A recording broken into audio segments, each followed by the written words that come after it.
Pengungkapan skandal lembaga donasi Aksi Cepat Tanggap atau ACT menimbulkan kehebohan masyarakat. Fakta dan data yang terbongkar dari kalangan mereka sendiri karena konflik internal begitu gamblang dan rinci. Terkuak sudah bahwa lembaga pengumpul sumbangan masyarakat ini telah menyalahgunakan dana yang didapat dari masyarakat.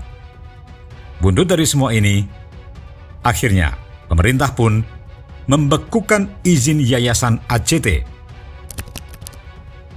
Menteri Sosial mencabut izin penyelenggaraan pengumpulan sumbangan yang diduga telah menyelewengkan ratusan miliar rupiah, bahkan triliunan rupiah yang berasal dari sumbangan warga dan CSR perusahaan itu. Dana yang mestinya ikut dialokasikan untuk membantu mereka yang membutuhkan, malah digunakan sebagiannya untuk memperkaya diri, mensejahterakan keluarga pengurusnya, tanpa nurani, dan tak juga mempertimbangkan bahwa di luar sana, orang-orang menyumbang dengan ikhlas untuk membantu orang lain dengan sepenuh hati. Lebih parah lagi, karena dana sumbangan ratusan miliar itu diduga juga disalurkan kepada kelompok terlarang, kelompok teroris di luar negeri dalam hal ini Suriah, dan mungkin juga dalam negeri. Konon, dana juga mengalir ke partai tertentu. Terbukti, Pusat Pelaporan dan Analisis Transaksi Keuangan PPATK membekukan 300 rekening ACT yang tersebar di 41 penyedia jasa keuangan. Dengan teknologi canggihnya, PPATK menelusuri aliran uang ke pihak-pihak kemanapun. Densus 88 anti teror pun telah mendapatkan laporannya. Presiden lembaga ACT, Ibnu Hajar, dalam konferensi pers mempertanyakan keputusan pencabutan izin dari Kementerian Sosial. Dia menyatakan berusaha bersikap kooperatif untuk membuka transparansi pengelolaan keuangan. Tentu saja pernyataan bersikap kooperatif ini hanya usaha untuk memperingan hukuman kelak karena sudah ada dugaan pidana. Karena keterangan berbelit atau sikap tak kooperatif akan memperberat hukuman. Dugaan pidana, penggelapan terutama, juga penipuan dan penyalahgunaan wewenang sudah membayang dalam pengusutan kasus ini. Nah, harapan masyarakat, kasus ACT tak berhenti hanya dengan pencabutan izin. Lebih dari itu, juga pengusutan lebih lanjut. Saya berharap nanti ACT tumbuh lebih pesat, kerja bersama kita bisa lebih intensif, dan benar, saya setuju sekali yang disampaikan oleh Pak Ahyudin, bahwa kegiatan seperti ini harus berjalan reguler, sehingga dia menjadi sebuah kebiasaan.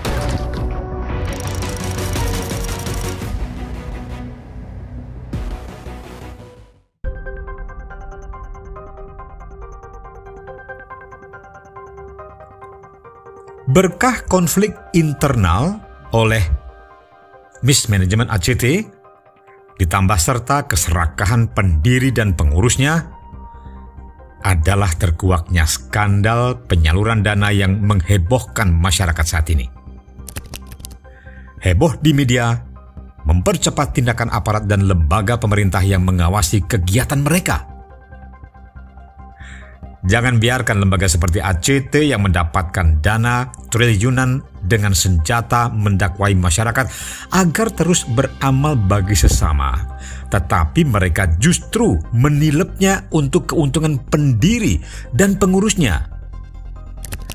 Apa yang dilakukan lembaga yang sudah 17 tahun beroperasi ini bukan hanya merugikan warga, melainkan juga membahayakan negara ketika disinyalir dana yang begitu besar yang terkumpul selama ini juga tersalur kepada teroris kelas dunia.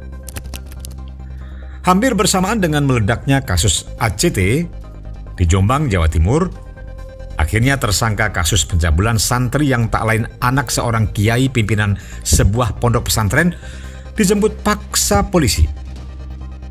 Selain menjerat sang anak kiai atas kasus pencabulan di pondok pesantren Siddiqiyah.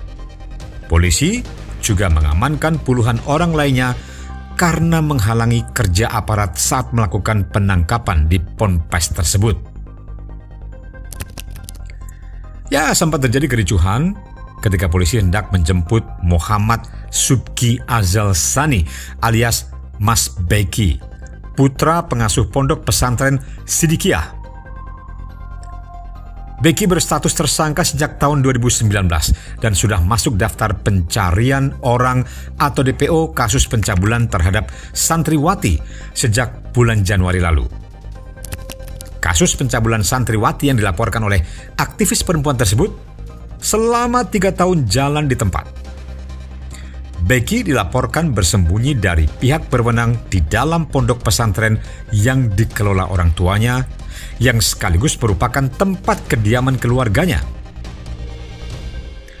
Sang ayah, Kiai Haji Muhammad Mukhtar Mukti, dengan wibawa dan karismanya, selama ini membuat aparat setempat segan.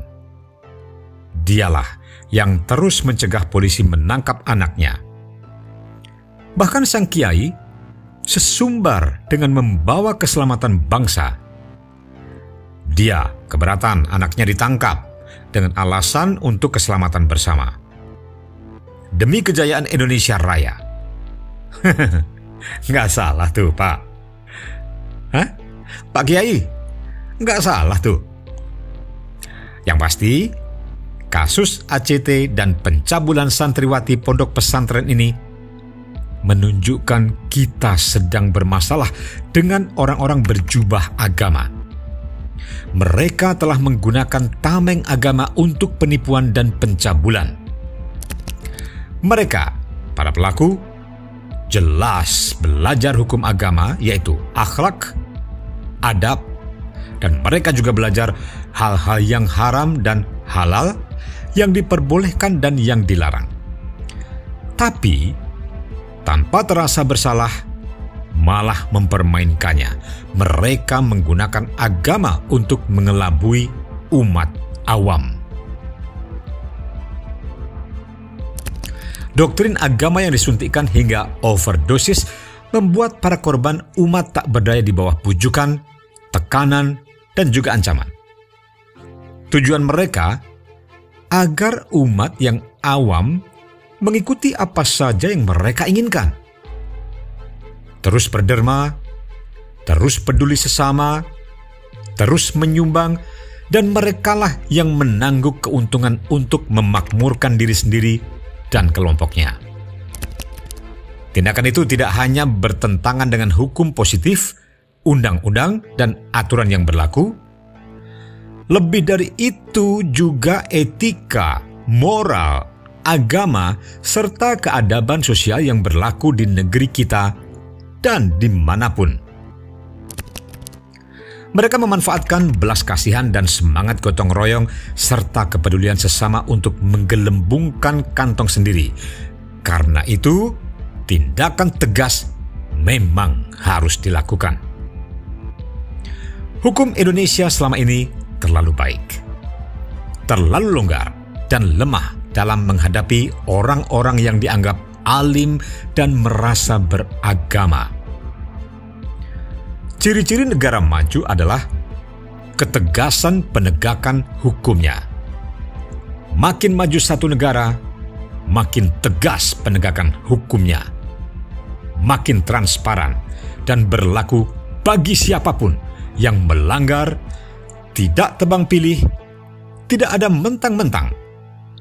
Saatnya ketegasan dilakukan, keadilan ditegakkan. Untuk menandai orang itu lebih di dalam beragama Islam adalah akhlaknya, bukan salatnya, bukan wiridannya, bukan apalagi pakaiannya dan sebagainya. Yang penting akhlaknya.